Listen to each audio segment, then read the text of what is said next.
예배 참여하면서 이렇게 설교하니까 무척 자유가 있는 것 같습니다. 예배 인도하면서 설교하는 게 제가 여태까지 느끼지 못했던 프레셔가 있었나 봐요. 그래서 이렇게 같이 예배 참여하면서 설교하러 올라오는 이런 경험을 자주 할 수 있도록 만들어졌으면 좋겠습니다.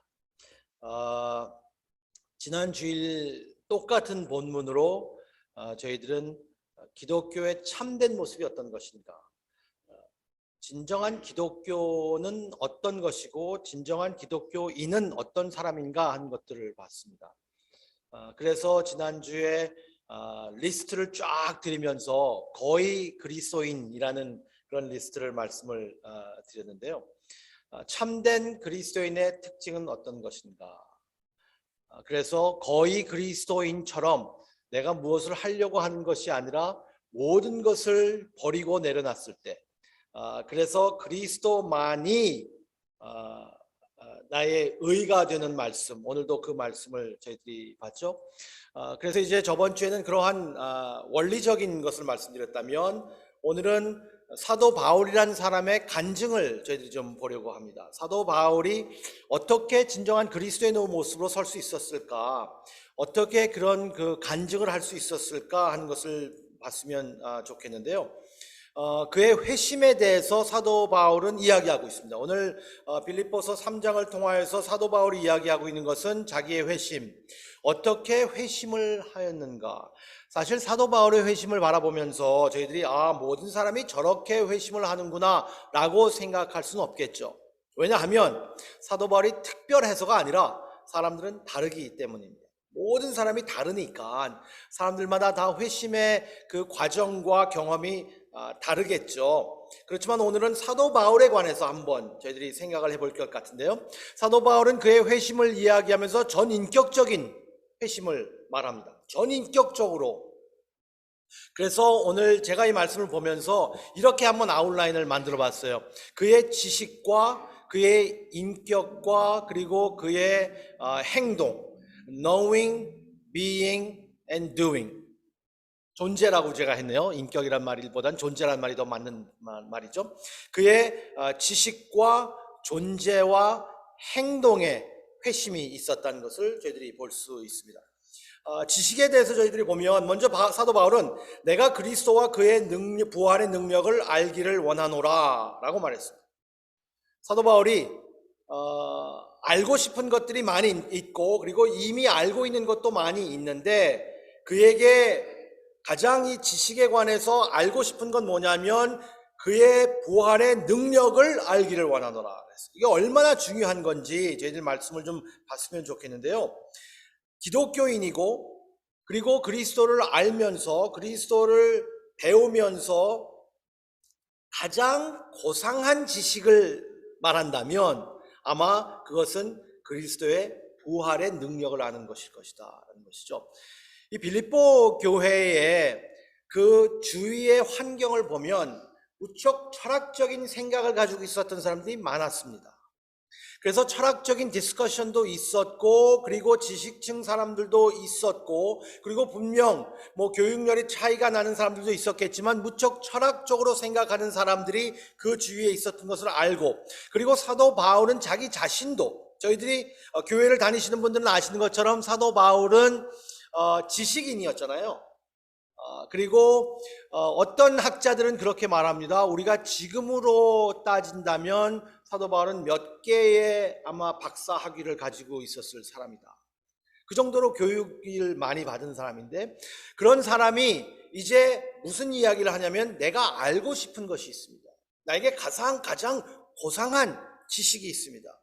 그 가장 고상한 지식, 그것을 알기 원하는 게 뭐냐면 그의 부활의 능력을 알기.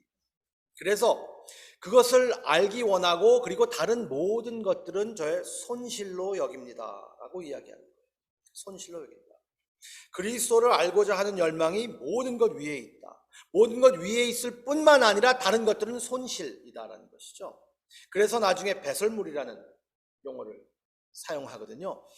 저희들이 뱅크 어카운트를 보면은 profit loss 있고, 그리고 revenue가 있고 credit이 있죠. 근데 모든 것들을, 그리스도를 아는 것 지식에 따르면 모든 것들은 크레딧이다. 우리에게 얻는 크레딧이 아니라요, loss라는 것이, 잃은 것이다. 예를 들어서 사도 바울이 이렇게 말하는 것 같아요. 나는 유대인으로 자랑스럽습니다. 나는 히브리인 중에 히브리인입니다. 그리고 여전히 그렇습니다.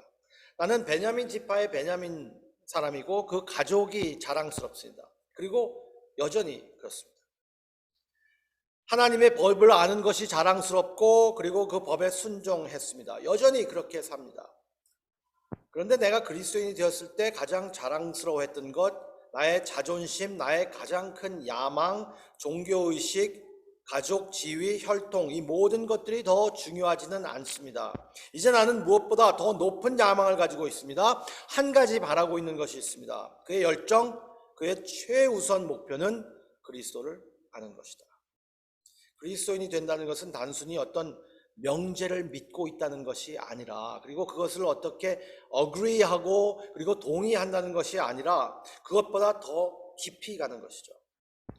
더 깊이 가는 것은 뭐냐면 사도 바울은 이렇게까지 이야기하는 거잖아요. 그 외의 지식은 손실입니다. 손실. 그리스도와 그의 부활의 능력을 알고자 하는 나의 가장 큰 야망에 비하면 다른 것들은 다 쓰레기, garbage. 그렇게 말합니다. 그리스도를 아는 것이 가장 좋은 것이다. 여러분들은 알고 싶은 지식의 욕망에서 사도 바울이 이 말이 얼마나 저희들의 마음에 이게 와 닿는지 모르겠어요. 그리스도의 부활을 아는 것이 가장 큰 야망이다. 그리스도인들로 산다는 것이 어떤 것일까? 어떤 목사님의 좋은 예화를 들었습니다. 그리스도인이 된다는 것은 세상을 바라볼 때에 이 안경을 통하여서 바라보는 것과 마찬가지다라는 말씀을 하신 기억이 납니다. 저는 이 세상의 모든 사물을 볼 때 안경을 통해서 봅니다. 그렇지만 안경을 보지는 않습니다. 제가 안경에 집중하지는 않아요. 그렇지만 안경을 통하여서 모든 것들을 보게 되어 있습니다. 어떤 식으로든지 안경과 제 눈의 사이가 이렇게 멀어지면 저는 여러분들의 표정을 읽을 수가 없습니다. 지금 이렇게 둥근 달처럼 이렇게 보이긴 하죠. 너무나 아름다우신 것처럼 보이지만 표정이 제가 안 보입니다. 안경과 떨어지면은 저는 읽을 수가 없어요. 저의 인식에 대해서 영향을 미칩니다. 벗으면 영향을 미쳐요. 여러분들이 어떻게 하는지, 제가 어디로 하는지. 제가 그렇게 눈이 나쁜 편이 아님에도 불구하고. 그런데 안경을 끼면 모든 것이 잘 보여요. 여러분들이 얼마나 저를 바라보시는 그 눈빛이 저를 불쌍히 여기는 눈빛으로 바라보시는지 사랑이 얼마나 많은지 이게 다 보인단 말이에요. 안경이 더러워지면 보는 것도 그렇잖아요. 그리스도를 아는 사람은 그리스도에 대해서 항상 예수님을 말하는 사람이 아니라 예수님을 통해서 세상을 바라보는 사람. 제가 안경을 쓰고 안경을 통하여 세상을 바라보는 것이지 제가 모든 초점이 안경에만 와 있지 않습니다. 제가 안경에 와 있잖아요. 그렇지만 안경을 벗어서는 보지 못합니다. 안경을 통하여서만 모든 것을 볼 수 있어요. 마찬가지로 그리스도인이 된다는 것은 그리스도가 우리에게 어떤 의미에서 안경과 같은 존재일 수도 있는 것이죠. 그리스도를 통하여서 모든 사물을 바라보고 모든 결정을 하는 겁니다.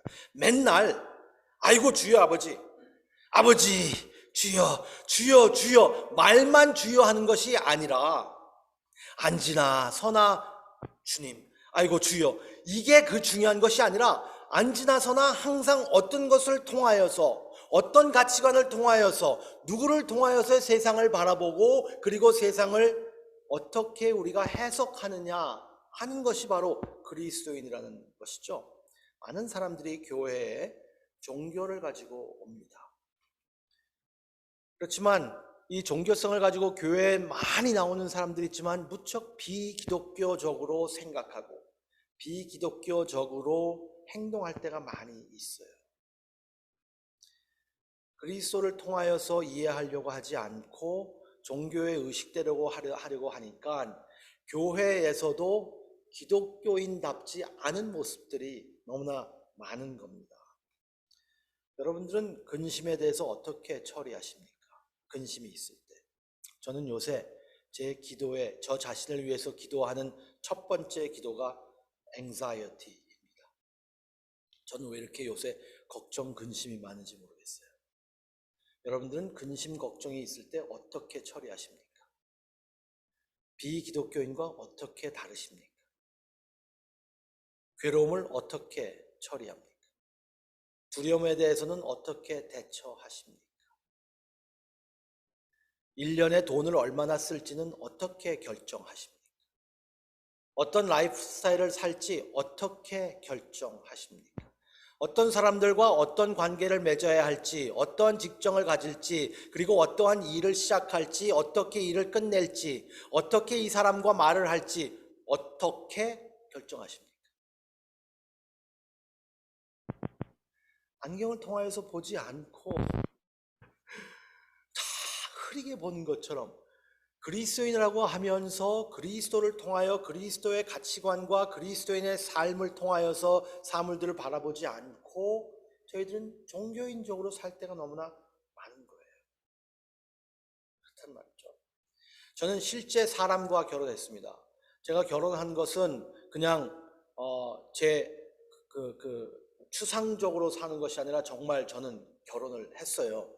31년 전에 1990년도 7월 28일 날 티모니엄 메릴랜드에서 7시에 결혼을 했습니다. 그리고 저는 결혼을 했기 때문에 제 아내를 염두에 두고 모든 것을 계획합니다.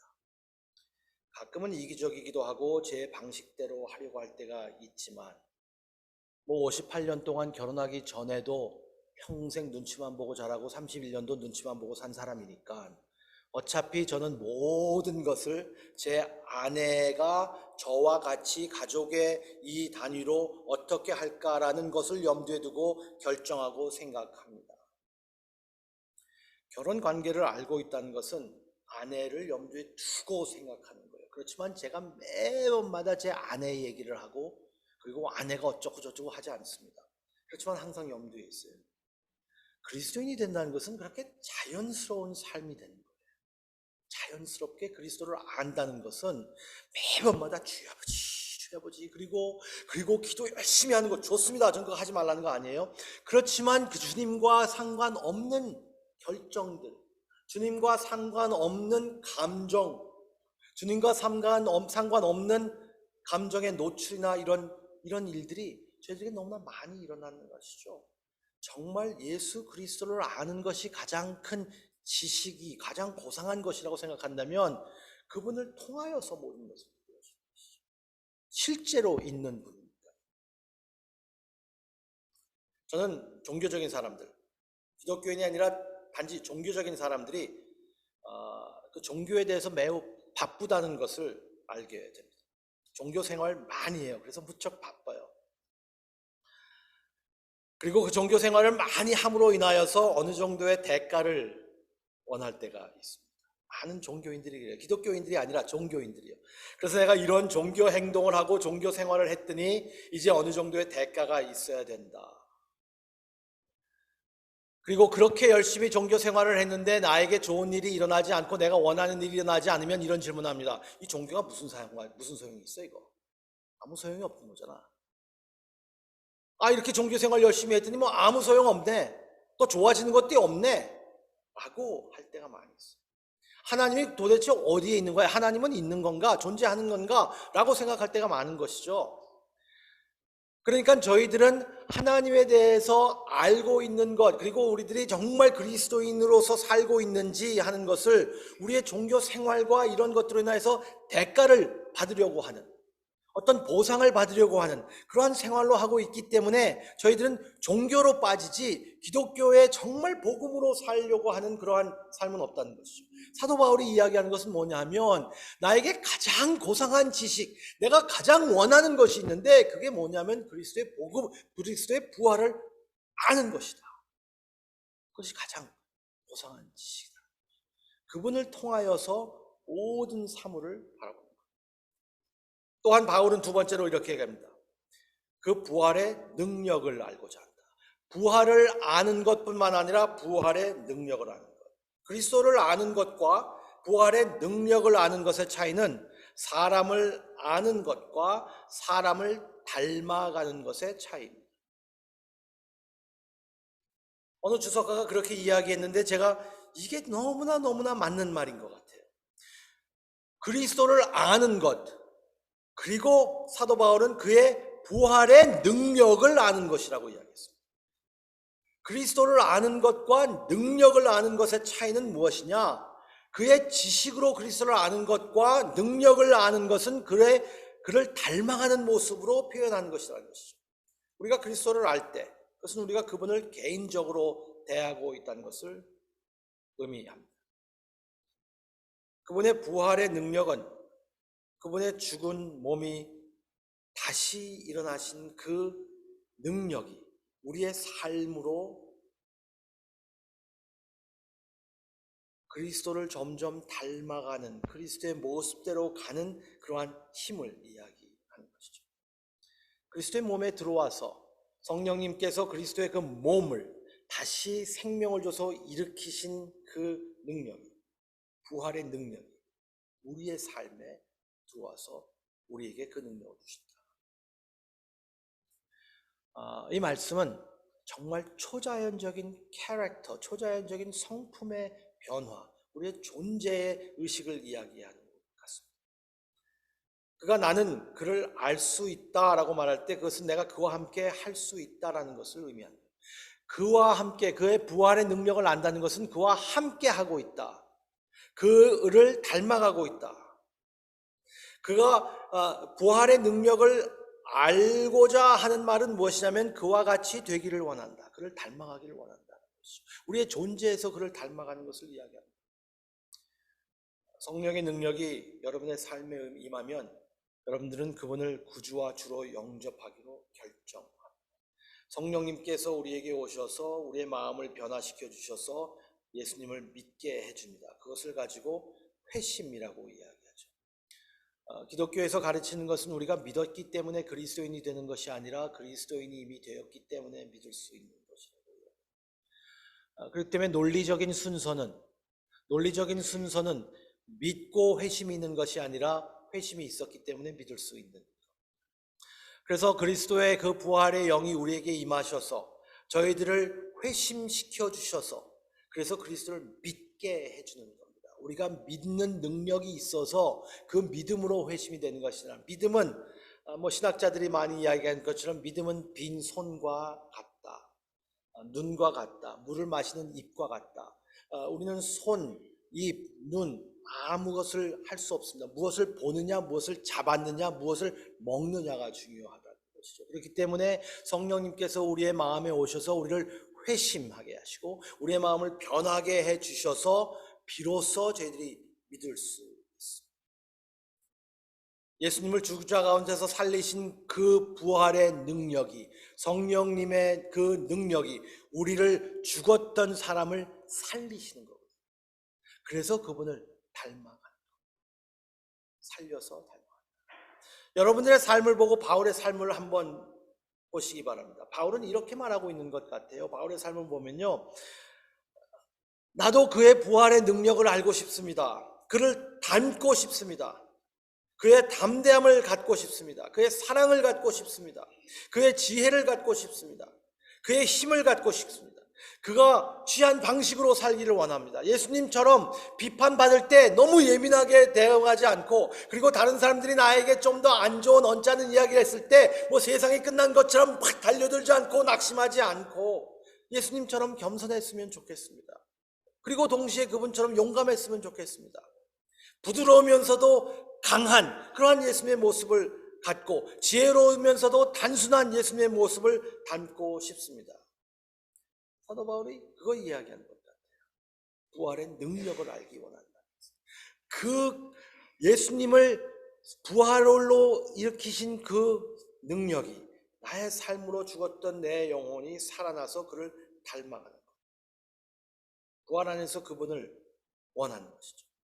우리의 순간순간 우리의 부활을 경험하기 위해서는 당연히 무엇이 있어야 되죠? 죽음이 있어야 됩니다.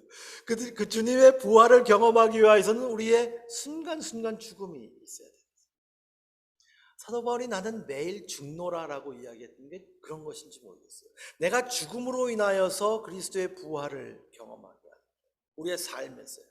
순간순간 나의 죽음이 있을 때 부활을 경험하는 유일한 방법이잖아요. 내가 분노가 있을 때, 불안할 때, 자기중심적으로 생각할 때, 독선이 있을 때 그 모습이 점점 죽어지면서 그래서 다시 살아나는 게 바로 사도 바울은 이것을 통하여서 그리스도를 닮아가는 모습을 이야기합니다. 그래서 그리스도를 아는 것, 그리스도를 닮아가는 존재. 우리는 어떻게 이 인생을 인생답게 살 수 있을까? 자신감 있게, 기쁨으로, 사랑으로, 관대함으로, 친절함으로 이런 것들 어떻게 살 수 있을까? 사도 바울의 대답은 이런 것 같습니다. 예수님을 우리의 야망으로 삼고 그리고 그분을 우리의 소망으로 삼고 비로소 정말 그리스도를 닮아가는 모습으로 살 수 있다. 그리스도가 나의 야망이고 소망이고 나의 전부가 될 때, 그리스도를 통하여서 어떤 것을 얻으려고 하는 것이 아니라 그리스도 그분이 나의 전체 가장 고상한 지식이고 그분의 부활의 능력을 알아서 그분을 닮아가는 모습이었습니다. 너무나 너무 베이직한 말씀인데요. 이 베이직한 말씀을 더 멋있게 말씀드리지 않는 게 더 좋을 것 같아요. 왜냐하면 이게 삶에서 살아나는 게 굉장히 정말 저희들이 깊이 좀 묵상해야 될 말씀이기 때문에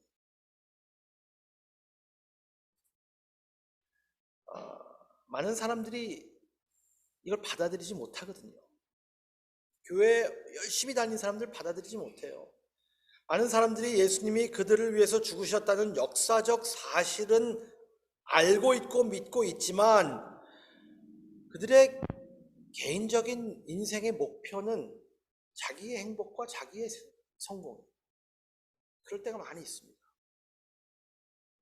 사람들은 필요할 때 그리스도께 나가는 것 같아요. 당연할 수 있겠죠. 그렇지만 저희들이 삶에서 제 자신을 볼 때에도 저도 사도 바울의 이 삶을 보면서 사도 바울이 내가 가장 원하는 것, 가장 고상한 지식은 그리스도를 아는 것이고 내가 마음속에 가장 원하는 것은 그리스도의 부활을 능력을 아는 것, 그래서 그를 닮아가는 것, 그분이 내 속에서 살아서 그분의 인격으로 점점 변하게 하는 것, 그것이 나의 최고의 야망인가?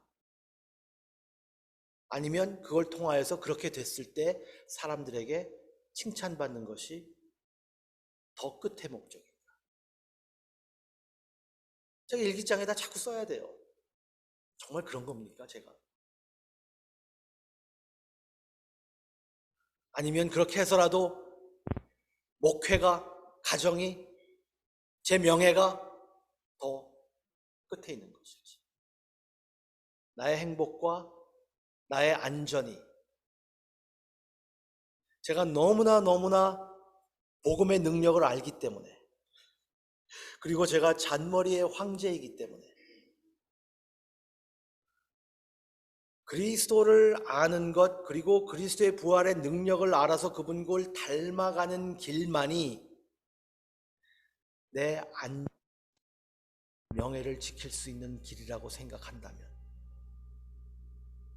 저는 깊이 정말 주님을 어떻게 알고 있는지 생각해야 됩니다. 근데 제가 그렇게 빠질 때가 많이 있어요.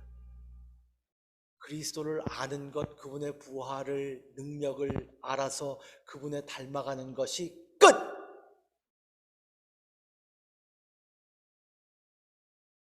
그러면 좀 아까운 마음이 들어요. 그래도 어느 정도 혜택이 저한테 있어야지. 그래서 어느 정도 사람들한테 칭찬도 좀 받아야죠. 역시 너 목사는 다르더라. 저는 이게 최고거든요. 저는 이게 최고예요. 근데 사도 바울은 그게 최고가 아니라 그리스도를 닮아가서 그분처럼 되는 것 끝. 사도 바울은 그게 종교인과 그리스도인의 차이입니다. 사도 바울은 지식과 그리고 그의 존재에서 knowing and being에서 그를 아는 것이 가장 고상한 것이고 그를 닮아가는 것이 가장 야망이라고 이야기하면서 그의 행동을 이야기합니다. 사도 바울은 또한 나로 그의 고난에 동참하게 하려 함이라 라고 말합니다. 동참하게 하리라.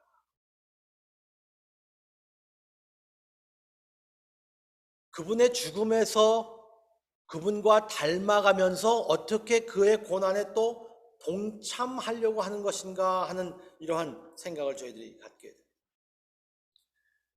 그의 부활의 능력을 알고 싶다고 말하고 나서 그의 고난에 동참하려고 한다. 이게 논리적으로 말이 될까? 무엇을 의미하는 것일까요? 예수님을 닮아서 세상으로 나가면 부활의 능력을 통하여서 예수님을 닮아가는 그분의 초자연적인 능력으로 인하여서 저희들은 이 그분의 고난에 동참하는 행동으로 연결되는데요. 다른 사람들을 더 잘 보게 됩니다. 다른 사람들에게 봉사하게 되고 진실을 말할 수밖에 없게 되고 사랑하기 힘든 사람들을 사랑하게 되고 고아와 가난한 사람들을 돌볼 수밖에 없게 되고 마음은 난민과 소외된 사람들에게 마음이 가게 되고 생명을 보호하기를 원하고 사람들에게 봉사하고 비판을 받는다 할지라도 다른 사람들을 생각하는 마음으로 움직여집니다. 어떻게 하면 이렇게 할 수 있을까요? 우리의 삶에서 그분의 고통을 발견하고 예수 그리스도의 고통에 동참하는 거예요. 그리스도의 고통에 우리가 기꺼이 동참하는 겁니다.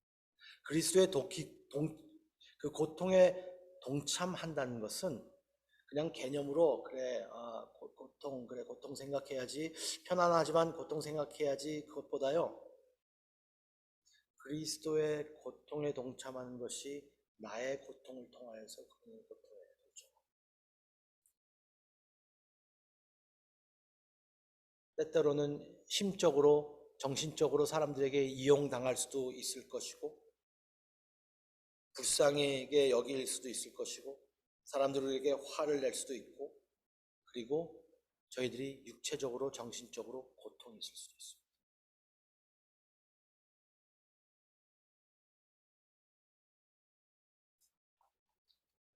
그 고통을 통하여서 주님을 더 많이 합니다.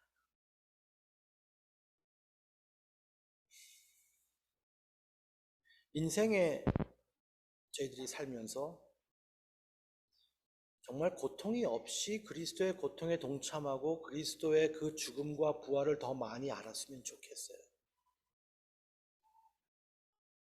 그렇게 할 수도 있겠죠. 그래서 초자연적인 어떠한 경험을 통해서 할 수 있겠지만 하나님은 너무나 자연스러우신 분, 인격적이신 분.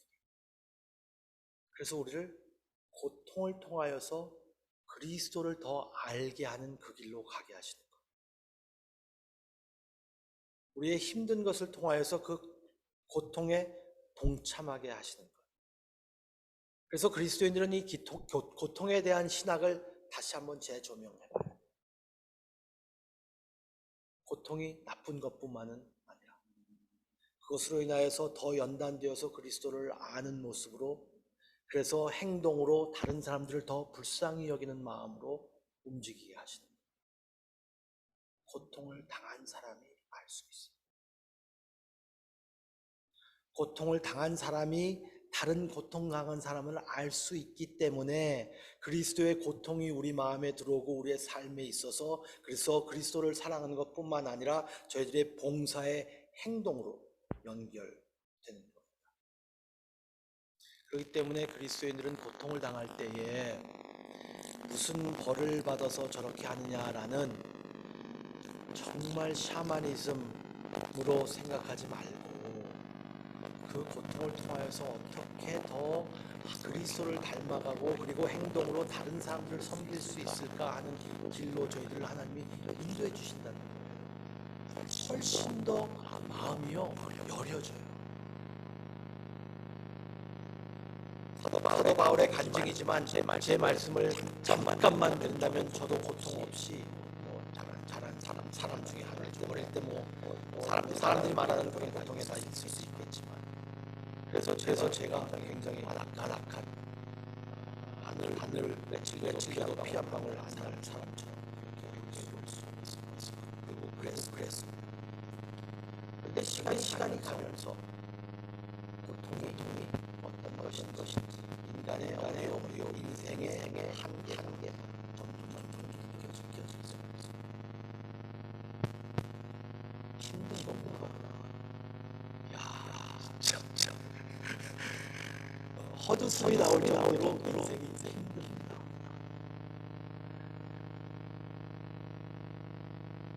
그런데 그렇게 하다 보니까 그리스도의 고난에 동참하면서 제 고난은 내 축에 속하지도 못하지만 정말 그렇지만 제가 하나님과 제 관계를 가만히 보면 하나님이 그나마 제 마음을 열어주시고 그리고 사람들을 바라볼 수 있도록 그래서 거기에 시선을 둘 수 있도록 하나님께서 주십니다. 그래서 11절 말씀이 나옵니다. 그리스도를 알고 그것은 부활의 능력을 일깨워주고 그리고 실제로 그리스도의 고난을 재현하는 삶. 우리의 삶에 문제가 있고 박해가 있고 고난도 있고 고생도 있습니다. 11절에 내가 죽은 자들 가운데서 부활에 이르게 하려 함이라 할 때까지 자라게 하는 겁니다. 우리에게는 그 순간이 아직 오지 않았습니다. 내가 죽은 자들 가운데서 부활에 이르게 하려 함이라. 그것까지 저희들이 자라는 거예요. 지금 그 고통을 통해서 오히려 더 많이 이해하고 하나님을 알 수 있는 거예요. 그래서 제가 그런 생각을 했습니다. 사도 바울이 그리스도를 아는 것이 가장 고상한 지식이다. 정말 그걸 믿을까? 사도 바울이 그의 고통을 통하여서도 고통이 있는데도 불구하고 고난이 있는데도 불구하고 그의 몸에 가시가 있는데도 불구하고 그는 그가 주신 은혜가 족하다. 그래서 나에게 가장 큰 고상한 지식은 그리스도를 아는 것이고 그의 부활의 능력을 아는 것이고 그의 고난에 동참하는 것이기 때문에 내 어려움도 그 목적을 이룰 수만 있다면 그게 나의 고상한 지식. 제가 왜 고통과 고난을 견디지 못하는 줄 아세요? 그리스도를 아는 것이 제 가장 고상한 지식이 아니기 때문이에요. 제 평안과 제 안위가 먼저였기 때문에 그리스도를 아는 것이 가장 고상한 지식으로 내가 사도 바울 이 말씀처럼 알 수 있다면 고통이 오면 그걸 통해서 더 주님을 알게 되고 그 고난을 재현할 수 있는 우리의 삶의 그 연습이 나오거든요. 그래서 11절 말씀처럼 내가 죽은 자 가운데서 부활에 이르게 하려 함이라. 그 말은 예수님께서 나는 부활이요 생명이니 나를 믿는 자는 죽어도 살 것이다. 나를 믿고 사는 사람은 영원히 죽지 않을 것이다 라고 하신 말씀이 삶으로 드러내는 사람의 간증입니다. 이 말씀이 삶으로 드러내는 거예요. 부활이요 생명이신 주님이 같이 사시는구나. 이 고통을 통해서 부활이신 그 주님을 더 많이 알고 부활의 능력을 아는구나. 이것을 진정으로 체험할 때 우리의 배환화는 너무나 급진적이어서 억제할 수가 없게 된 겁니다. 그래서 우리는 또 이야기할 수 있습니다. 나에게 가장 큰 야망은 그리스도를 아는 것이다. 가장 큰 야망. 그리스도를 아는 것. 그분의 부활 안에서 그분을 알기 위한 것입니다. 그분과 함께 고통에 참여하는, 알고 있고 존재하고 행하는 나의 모든 존재가, 나의 모든 것이 그리스도와 그 안에 그분의 죽음과 부활 안에 쌓여 있다. 이게 그리스도입니다. 이것이 진정한 행복이거든요. 이게 우리의 야망인데, 교회는 이렇게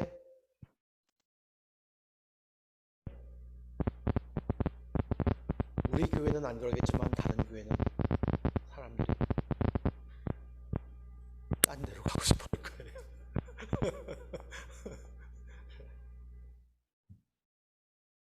정말 제가 저희 교회 너무나 이 감사하고 좋아하는 이유 중에 하나가, 저희 아내와도 그런 이야기를 하는데, 정말 신앙에 대해서 진지한 분들과 같이 이렇게 신앙생활하는 게 즐거워요. 신앙에서 진지한 대화를 할 수 있습니다. 진솔한 대화. 우리의 야망은 무엇일까? 제 야망은 무엇일까요? 제가 가장 원하는 것. 사도 바울이 경험했던 것을 정말 우리의 삶에서 경험하길 원합니다. 그래서 저의 지식과 존재와 그리고 행동을 통하여서 그분의 죽음과 부활이 내 삶에서 재현되고, 그리고 그분을 알고 그분께 더 가까이 가서 다른 사람들을 봉사 삶으로 연결이 된다면, 그게 진정한 그리스도인의 모습입니다. 우리 함께 기도했으면 좋겠습니다.